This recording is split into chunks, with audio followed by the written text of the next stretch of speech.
بسم اللہ الرحمن الرحیم۔ اللہ تعالیٰ کی اطاعت کا حکم دو اور اس کی نافرمانی سے لوگوں کو روکو۔ زیادہ مت ہنسو، زیادہ ہنسنا بیوقوفوں کی علامت ہے۔ جس کام سے تم دوسرے لوگوں کو روک رہے ہو اسے خود بھی نہ کرو۔ لوگوں کے پاس اپنی ضرورتیں کم لے کر جایا کرو، کیونکہ اس میں ذلت و رسوائی ہے۔ اپنے گھر والوں اور ان لوگوں سے جو تمہاری عزت کرتے ہیں خوش خلقی سے پیش آیا کرو۔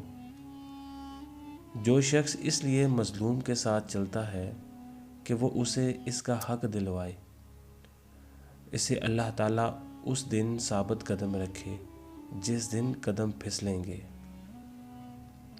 صرف رضائے الہی کے لیے نیک اعمال کی لگن رکھو۔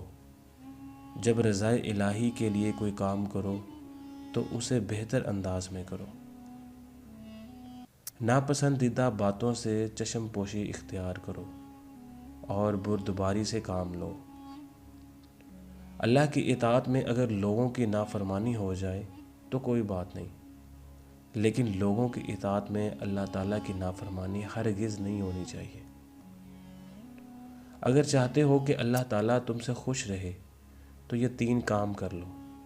اللہ تعالیٰ کی نافرمانی سے بچو، اچھی رائے دو اور اچھی گفتگو کرو، میانہ روی اختیار کرو۔ جس شخص نے تجھے رازدار بنایا اس شخص کا راز کبھی افشا مت کر۔ غریب اور کنگال ہی رہو گے جب تک یہ 2 کام نہ چھوڑو گے۔ نمبر 1، سستی و کاہلی اور مایوسی۔ نمبر 2، اللہ کے دیے رزق پر شکوہ کرنا۔ مسجد میں منافقوں کی حالت ویسی ہی ہوتی ہے جیسے کہ پنجرے میں چڑیوں کی، یعنی دروازہ کھولتے ہی اڑ جاتے ہیں۔